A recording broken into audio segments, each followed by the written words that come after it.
Hey there, Pisces, Sun, Moon, and Rising. It's time to have a look and see what is going on when it comes to your monthly astrological forecast for June 2022. And just a quick heads up for all of you Piscean people out there. I'm aware Saturn and Neptune are both going retrograde this month. However, I'm saving those retrogrades for a special video that's going to be coming out soon. I don't want this to become a rambling 45-minute incoherent video, and I don't want this to be a shallow, abbreviated discussion of these retrogrades because they do go deep and they do last a long time. So we're just going to save that for then. Stay tuned. It's coming. If you are interested in getting a session with me, you can go on ahead to my website. It's integrativemysticism.com, or you can follow the links in the down bar below. And don't forget to like, share, and subscribe. You know I appreciate it. And of course, engagement helps this channel out a lot. So what's going on when it comes to your month of June? Well, we've got the Sun bringing attention, enhancement, and support to your fourth house of home, family, your living situation, as well as home economic circumstances and home-based business operations, Gemini, for the first 3 weeks of the month. And up through the 21st of June, a lot of you are noticing a lot of environmental and atmospheric shifts around your closest relationships with family, which includes also chosen family, so not just blood relatives, as well as an atmospheric and environmental shift on the home front. And this kind of adjustment is going to be bringing in a lot of new tools, a lot of new creature comforts, and maybe even increase the value of a lot of the investments that you have made in your home or a home-based business operation, as well as bring in a lot of new stories and bonding opportunities for you to explore with your closest people. With the Sun in the fourth house, it's also a great time for those of you that are thinking about maybe making some kind of move, do a home renovation project, or go into a space where you are looking to soup up and get more committed with some kind of home-based business operation, whether it's something that you are running with a romantic partner or with a family member, or something that you are doing all by yourself. And you may also find that with the Sun in the fourth house, not the 10th, the fourth house, you're also noticing a bit of an interest revival, a talent revival, a skill revival of abilities as well as passions that you had once upon a time, right? Things that are a part of your roots that are going to be immediately applicable and rewarding for you to bring back to life and work on and work with in the present, whether you're going to turn this around and make some money with it, or it's a bonding agent for getting closer and building strong relationships within your household and with other households you consider to be close. After the 21st, we've got the Sun moving on into Cancer for the duration of the month. This is that fifth house of love, romance, recreation, creativity, as well as your relationships with your kids. And with the Sun here, that focus on bringing in new bonding agents is doubly strong, especially when it comes to the romance and parenthood departments. With the Sun here, there is an opportunity to set a new precedent for the way we relate to people. If you are looking for new relationships, if you're single, if you're available, you're going to find that the Sun is drawing in people that are compatible with aspects of yourself that you don't normally share with the world, right? Whether they're compatible with what you might consider to be the private you, or the inner child you, or the part of you that is, maybe goes back again into your roots, or maybe somebody that is going to connect with you over some kind of hobby or special niche interest that you, of course, have been maybe spending more time on by yourself. Now you have someone to share it with. For those of you who are currently coupled, this may be a time where that new bonding agent or bonding opportunity comes through playing and experimenting and exploring these things with a partner in ways that we have not in the past. And for those of you curious about your kids, well, this is an opportunity to bring in a new bonding activity, a new adventure, or a new quest to get closer to one of your kids on. As we move on to Mars, what's the Martian influence of the month? We've got Mars in Aries all month long.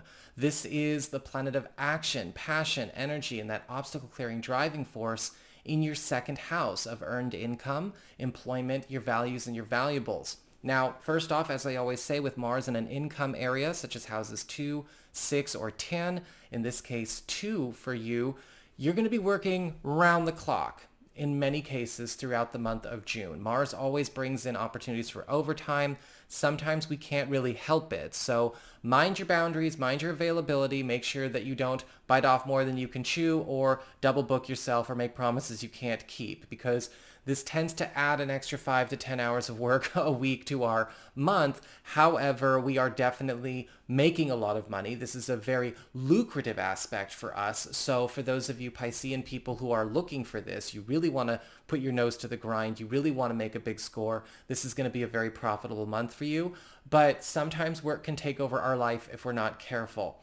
This is all about you breaking through a lot of glass ceilings when it comes to your earning power, as well as setting you up to be in a more competitive position to grow in your field or on the job, in your office, or even, yes, for those of you that are looking to make a different kind of name for yourselves in your market, or even with a business that you have that is not a part of a more conventional salary or hourly income. However, it's time to be ready to understand where your limits are. Take on everything that you can, but don't let this take over your life, because Mars in the second house is all about big earnings, but we want to leave room for more.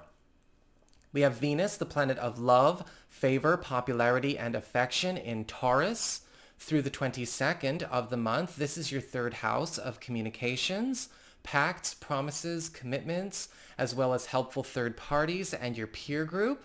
And with Venus in the third house, this is where a lot of people go out of their way to hook us up. Because Venus in the third house, we have matchmaking opportunities show up all the time. And matchmaking opportunities can happen both in romantic senses as well as professional and creative senses. So people may be recruiting you during this time to take on some kind of new route or new path that could help you establish a different kind of connection with your community, or maybe make a different name for yourself as it relates to your neighborhood or your region, what you're known for in the world. This could also be a time where if you are looking to maybe broadcast or publish or publicize something that you care about in a more local way, Venus has people going out and spreading the word for you. Your network is hitting the pavement for you. And yes, of course, anything that you are looking to acquire, even if it's a purchase, even if it's an opening or simply something that is a one-time goodie, people are going to be going out of their way to make sure that you have it. So make sure that you know how to tap into your network during this time. If you've been flying solo, not necessarily been letting people into your bubble or letting people know what you're looking for, you're going to miss this. And so with Venus, right, people hooking us up, people kind of being our agent and our promoter and our manager and our recruiter and our matchmaker all at the same time, really let this work for you. After the 22nd of the month, Venus moves on into Gemini for the duration and on into July. This is that fourth house of home and family. And with Venus in the fourth house, you're going to be noticing that your home economy is going through a big boom. This could be good news coming to you through a partner or maybe a relative you share your space with, or maybe even the value of your home increasing, or an investment or something that you hold on to or something that you work on out of the home starting to become a big winner for you. This is also a time where a lot of you are going to find that love and romance is evolving in a way where we might be planting new roots together. For those of you who are maybe thinking about cohabitation, merging interests, and merging assets, however that goes, Venus in Gemini is a great time for you Piscean people to get down and dirty with that. And this is also a time where many of you are going to find that a lot of gifts are coming your way as it relates to contributions to improving the quality of life around your home, gifts of material goods as well as gifts of favors, even a little bit of leftover from that third house activity that you can immediately put to work on the home front or with a home-based business operation.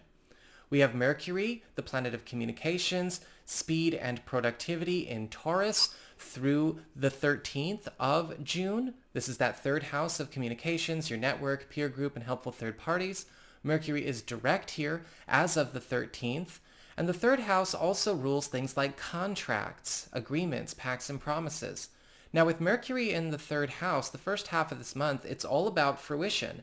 It's all about speeding the fruition up or speeding to a fruition and finalization. A lot of contracts, a lot of long-standing agreements, a lot of pacts and promises that need to be fulfilled and done. Now, this could be being done for you, or these could be opportunities for you to speed along and wrap up and finish a lot of this business that has been maybe hanging over your head. Helpful third parties will also be working on speeding this along for you.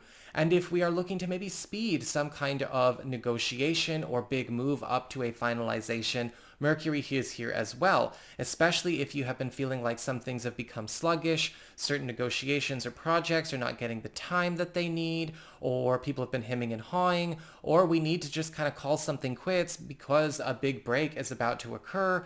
We get a chance to take care of all of this business because Mercury in the third house is also kind of an organizational improvement specialist. Anything where there's been too much chaos, or maybe we've been working with the wrong people. There haven't been good communications whatsoever, either because it's not happening at all or people are, inept or stupid. Mercury is getting rid of all of the liabilities in our network for us so that we can work with the best and brightest, but also at the same time get a move on with a lot of things that have been sorely delayed. After the 13th, we've got Mercury in that fourth house of home and family, Gemini, through the duration of June and going on into July as well. Mercury in the fourth house is all about opening up lines of communication, especially when it comes to maybe big household projects or speeding up developments in transactions or maybe stories or narratives that have been going on in your living situation or in a family matter so that we can, of course, bring them to a quick fruition as well and enjoy the rewards. This is also a time where you may be working a lot more closely with a relative, again, blood relative or chosen relative, or any kind of close friendship that you would consider family, on something that is starting to pick up traction very, very fast, that is going to be mutually beneficial to all households involved. This is also a time with Mercury in the fourth house where a lot of you are starting to see the acquisition of wealth speed up, especially when it comes to things that you may be doing to bring in extra money to the house outside of your income, outside of a partner's income, or outside of what would be considered more normal. Something extra is coming in for you here. Finally, we got to talk about our lunations of the month. We've got a full moon in Sagittarius on the 14th. This is all about culminations, transitions, and endings. And a full moon in the 10th house of career, upward mobility, status, stature, and of course promotions, including raises or career shifts, is having you take a big left turn or giving you an opportunity, we have free will, to take a big left turn with your career in the 2 weeks following the 14th of the month. A full moon in the 10th house takes us out of the lane we've been in, if we want it. And this could be because of a big transfer, a new hot gig, or maybe a promotion that requires us to take on a different title, undergo a different kind of training, or update some of our education or background in order to meet this fortune that is coming our way. Some of you may be finding that there could also be some transformations going on when it comes to the powers that be in your field or in your office. Boss changes, authority figure changes in a way that is actually very complementary to your path, because this will create or precipitate a domino effect, allowing for advancement for you, and yes, an opportunity to work with a different authority figure or work under different policies, work under different laws of the land, which allows you to flourish. Finally, we also have a new moon in Cancer on June 28th, which is opening up a 2-week window period for the last couple of days of June and the first half of July. This is all about seed planting, new beginnings, and initiations in the 5th house of love, romance, recreation, and creativity, and of course, your relationships with your kids. And so a new moon in the 5th house definitely does have an opportunity for a lot of you who are looking to start a new relationship, a new dating situation, or maybe a new love story to get the ball rolling during this time. This is also a time where a new phase or a new chapter or maybe a new status, maybe even a new end game plan or a new road is being opened for you to take a relationship or a romantic chemistry or interest that you have. Now, this would be taking you off the path that you have been on with this person and maybe take you away from some older relationship goals or aspirations that you don't really have any attachment to anymore, save for the fact that it's just been, about time spent. This could be very refreshing for existing romantic relationships and maybe even be just what the doctor ordered for getting something that could get off the ground now in new scenarios. This is also a time for those of you that are looking to grow your family, whether you're looking to maybe have kids or maybe develop a stronger bond or a new kind of bond with a kid, to do so as well, because a new moon in the 5th house is also very supportive for that. So that is what I've got for you all. I hope you enjoyed it. If you did, don't forget to like, share, and subscribe. I appreciate it. And should you ever want to get a session with me, go on ahead to my website. It's integrativemysticism.com.